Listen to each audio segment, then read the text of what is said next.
Hi friends, welcome back to my channel. So இன்னைக்கு video வந்து பாத்தீங்கன்னா கண்டிப்பா உங்களுக்கு ரொம்பவே இன்ஃபர்மேட்டிவா இருக்கும். So ரைஸ் வகைகள் பத்தி நான் உங்களுக்கு ஷேர் பண்றேன். இன்னைக்கு வந்து பாத்தீங்கன்னா ரெட் ரைஸ் பத்தி அதுக்கான இன்ஃபர்மேஷன் நான் உங்களுக்கு ஷேர் பண்ணி அதுக்கு ரிலேட்டடான ரெசிபீஸும் உங்களுக்கு ஷேர் பண்றேன். Along with that நீங்க வந்து பாத்தீங்கன்னா சாம்பார் வந்து எடுத்துக்கலாம். அந்த சாம்பார் வந்து நாங்க கொஞ்சம் டிஃபரெண்டா அரைச்சு விட்ட சாம்பார் அப்படின்னு பண்ணுவோம். அதோட ரெசிபியும் உங்களுக்கு ஷேர் பண்ணலாம் அப்படின்னு இருக்கேன். So இப்போ வாங்க நம்ம வீடியோக்குள்ள போலாம்.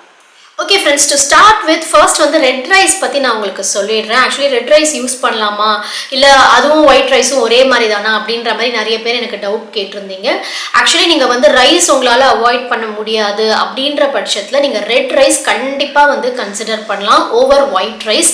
ஏன்னா ஒயிட் ரைஸ்ல வந்து பாத்தீங்கன்னா ஒரு ஹோல் கிரெயினே கிடையாது. அதுல நிறைய வந்து ரிமூவ் பண்ணி கடைசியா வந்து பாத்தீங்கன்னா ரொம்ப நிறைய ப்ராசஸிங் பண்ணி வரது தான் வந்து ஒயிட் ரைஸ்.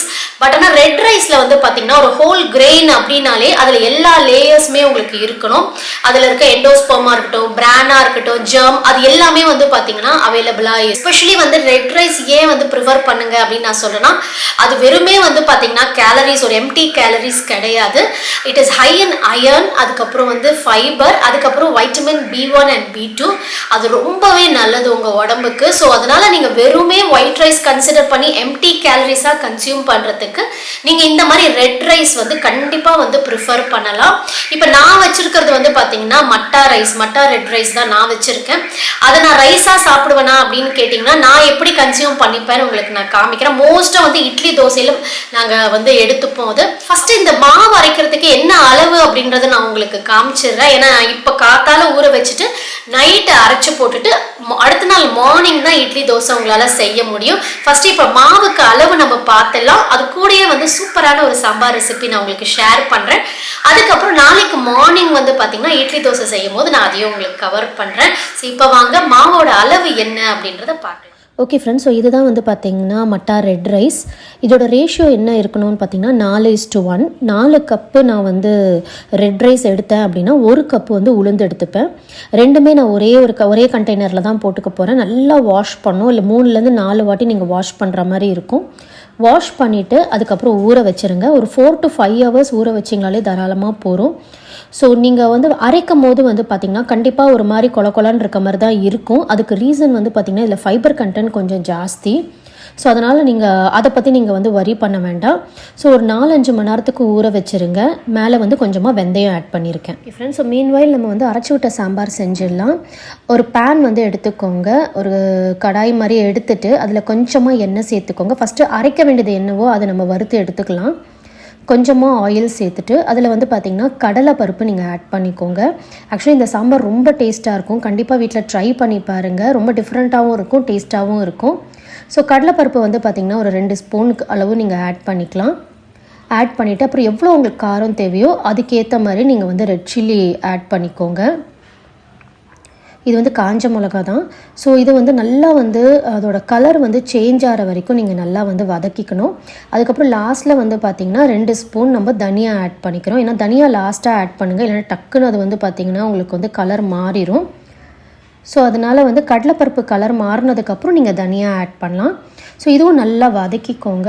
வதக்கிட்டு ஓரளவுக்கு கலர் சேஞ்ச் ஆகும் பார்த்திங்கன்னா அந்த நேரத்தில் வந்து ஒரு 10 பல்லு வரைக்கும் நீங்கள் வந்து தேங்காய் ஆட் பண்ணிக்கலாம். அதுக்கப்புறம் உங்களுக்கு வந்து பெருங்காயம். ரொம்ப சிம்பிள் தான் இது, பட் ஆனால் இந்த டேஸ்ட் ரொம்ப நல்லா இருக்கும். தேங்காய் ஆட் பண்ணிவிட்டு ஒரு 2 minutes நீங்கள் வந்து ஃப்ரை பண்ணிங்கன்னா போகிறோம். அதை வந்து ஒரு மிக்ஸி ஜாரில் வந்து நீங்கள் வந்து ட்ரான்ஸ்ஃபர் பண்ணிக்கோங்க. அதுக்கப்புறம் அதே பேனில் தான் சாம்பார் செய்ய போகிறோம்.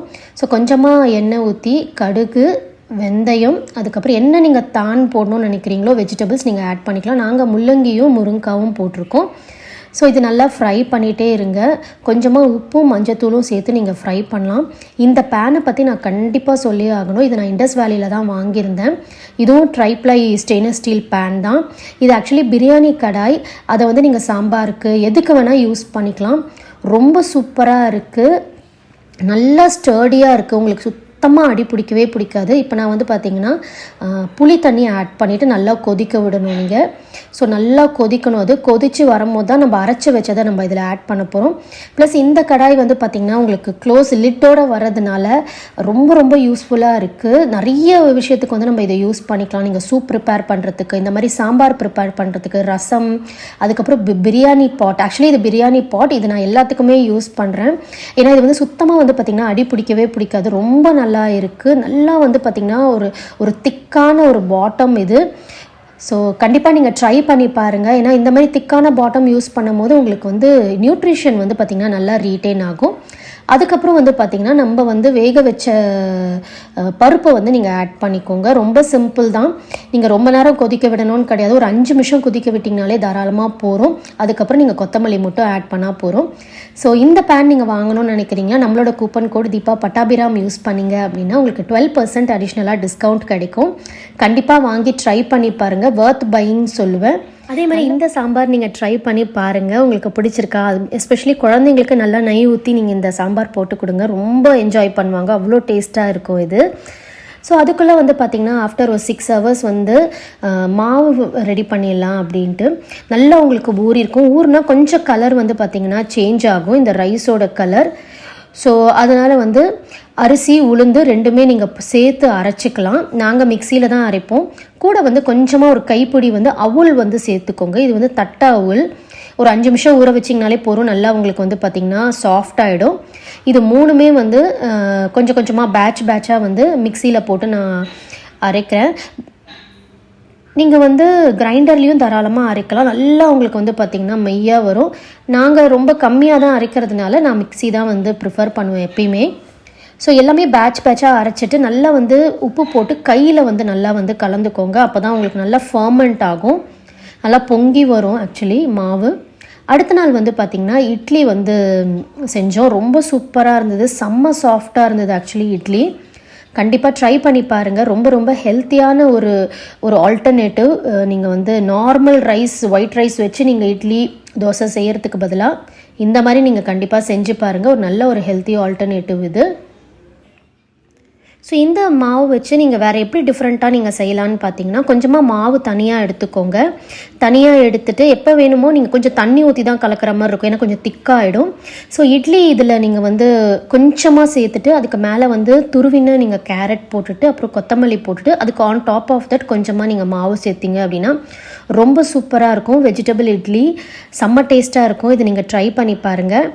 ஸோ இதுவும் வந்து பார்த்திங்கன்னா ரொம்ப நல்லா இருந்தது. ஆக்சுவலி டேஸ்ட்டும் ரொம்ப நல்லா இருந்தது. இட்லியும் வந்து பார்த்திங்கன்னா ரொம்ப, இது வந்து நாங்கள் செகண்ட் டே பண்ணோம்.